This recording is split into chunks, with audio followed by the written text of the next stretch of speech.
역사를 보면 참 많은 변곡점들이 존재합니다. 그것은 당대에는 대단한 권력자요, 능력자라고 말하던 사람들이 시대가 흐르고 나니까 평가가 달라지고 그들에 대한 시선이 변하기 때문에 그렇습니다. 대표적인 예로 들어본다면 천재적인 당대의 평가들이 그렇습니다. 당대에 되게 천재적이라고 평가받던 사람들은 사실은 그 시대에서는 인정받지 못했던 경우들이 종종 있습니다. 특별히 미술계에서는 피카소가 그렇고 과학계에서는 아인슈타인이라는 사람이 그렇습니다.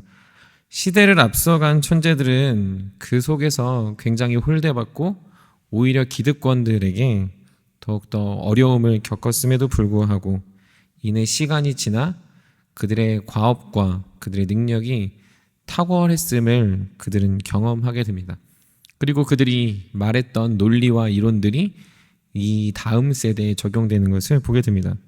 반대도 존재합니다. 한때는 두려울 것이 없다라고 생각했던 많은 권력의 중심부에 있는 사람들이 그들의 부조리와 그들의 연약함들을 심판받는 모습입니다. 마치 일제시대에 모든 것들을 쥐락펴락할 수 있었던 일제 관원들이 그렇습니다. 많은 사람들을 압박하고 많은 사람들을 어렵게 했던 그 일제의 일에 앞장섰던 사람들은 그 당시는 일본이란 나라가 무너지지 않을 것 같아 굉장히 좋은 선택처럼 보이지만 사실은 일제의 치하에서 벗어난 지금 그들의 모습과 그들의 후손과 그들의 선택은 잘못되었을 뿐만 아니라 비판받고 심판받아야 된다라는 견해로 평가받고 있습니다. 역사는 이처럼 당대로 평가하지 않습니다. 역사는 시간이 흘러 그 선택이 어떠했는지를 바라보고 그 사람의 마음이 어떠했는지를 살펴보며 또한 그 결과가 어떠한 결과로 이어지고 있는지를 말해주고 있습니다.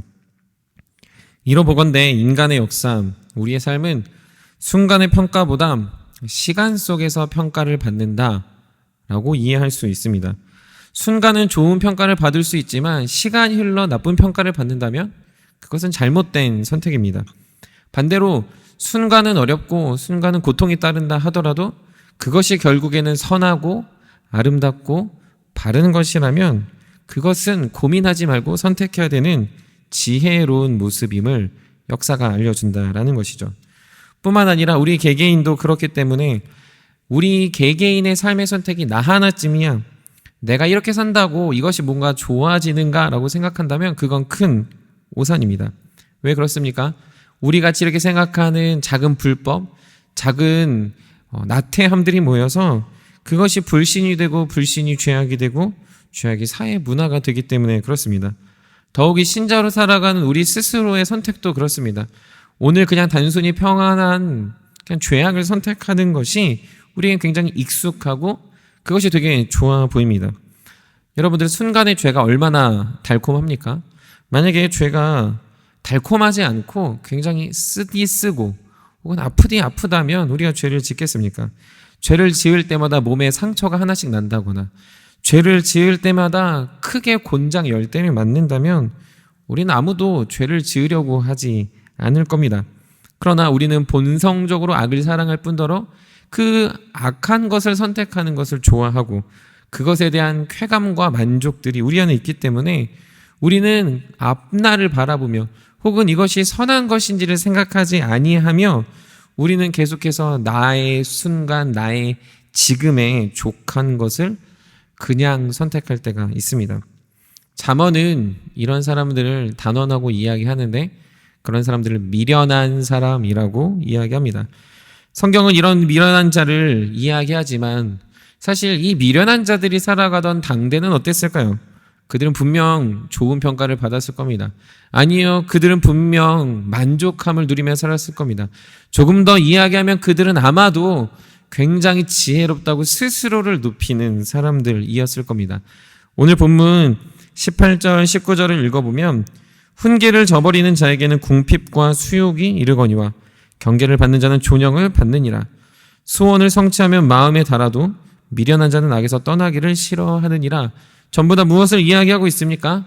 지금과 다른 미래에 대한 일을 이야기를 하고 있습니다. 즉 앞으로 이렇게 될 것이다 라는 거죠. 그걸 돌려 말하면 지금 이들은 이러한 것을 경험하지 않았다라는 뜻입니다. 미련한 자, 죄인된 자, 한결같이 스스로 만족합니다. 스스로 감각을 추구하며 살아갑니다. 그러나 그들은 반드시 멸망하고 무너지며 하나님의 진노의 심판에 이르게 될 것이라 지적합니다. 사랑하는 성도 여러분, 이로 보건대 성경은 저와 여러분들의 삶, 그리고 우리가 살아가는 이 믿음의 삶 앞에서 우리를 굉장히 막연한 곳, 앞으로 좋아질 것이다라고 선택하는 게 아니라 하나님의 영원 안에서 지혜로운 선택을 하라고 이야기합니다. 하나님의 은혜 안에서, 하나님의 평강 안에서 가장 가치 있는 것을 오늘도 선택하는 것이 하나님의 사람이고 하나님의 성도가 해야 되는 마땅한 의무임을 이야기합니다. 그런 자를 오늘 잠언에서 뭐라고 이야기합니까? 슬기로운 선택, 지혜로운 선택, 그리고 훈계를 듣는 선택이라고 이야기합니다. 그런 자들은 오늘 본문 25절에선 그래서 이렇게 이야기하고 있습니다. 의인은 포식하여도 악인의 배는 줄이느니라. 결국 그렇게 됩니다. 결국 영원 안에서 선택한 성도, 하나님의 은혜 안에서 선택한 성도, 하나님의 시간 안에서 가장 가치 있는 것을 선택한 성도는 슬기롭고 의인되어 지혜로운 자로 살아가기에 반드시 우리는 풍성함을 누리는 바른 평가, 바른 성도의 삶을 살아갑니다. 그러므로 우리는 오늘 본문 잠언에서 가르치는 두 가지를 짤막하게 기억할 필요가 있습니다. 먼저는 그런 선택을 하기 위해서 지혜로운 자와 동행하십시오. 지혜로운 자와 동행하면 지혜를 얻습니다. 그 가장 지혜로운 자가 누굽니까? 바로 예수 그리스도와 동행합니다. 또한 예수 그리스도와 동행하는 사람들과 함께 동행하면 우리가 죄를 탐하고 죄에 대한 선택들을 앞장서기보다 하나님과 하나님의 나라, 하나님의 교회, 하나님의 성도들을 사랑하는 아주 지혜로운 모습이 우리 안에 나타날 줄 믿습니다. 두 번째로는 그 지혜로운 선택은 영원한 상급이 있음을 바라보는 믿음이 있어야 합니다. 지혜로운 선택은 계속 거듭말하지만 무엇입니까? 오늘 순간은 안 좋아 보일 수 있습니다. 죄를 선택하는 것보다 은혜를 선택하는 것, 하나님 앞에 나아가는 것이 하나님 앞에서 죄를 짓는 것보다 훨씬 더 어렵게 느껴집니다. 훈계를 듣는 것은 마음에 불편함이 있습니다. 지식을 따르는 삶은 우리 안에 그것이 맞지 않는다라는 우리 안에 지식적인 충돌이 일어날 수 있습니다.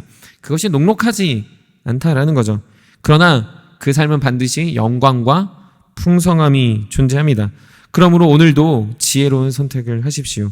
가장 지혜로운 선택을 하기 위해 하나님의 말씀 안에서 온전하고 선하신 뜻을 분별하는 하나님의 사람들이 되십시오.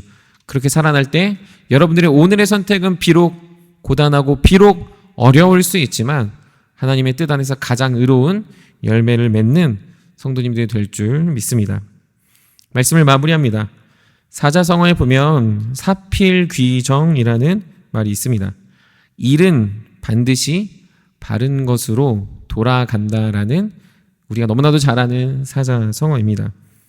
사랑하는 성도 여러분, 믿음의 이것을 한번 적용해 볼까요? 믿음의 일은 반드시 영광을 드러냅니다. 그래서 제가 한번 사자성어로 바꿔봤습니다. 신필현영입니다.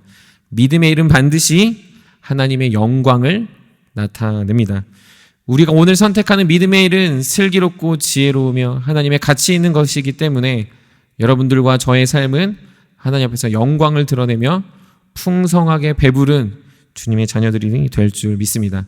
그 믿음을 가지고 오늘도 승리하고 오늘도 기쁘게 살아가는 우리 사랑하는 금강의 가족들 되시기를 주님의 이름으로 간절히 축복합니다. 우리 말씀을 기억하면서 다 같이 기도하겠습니다.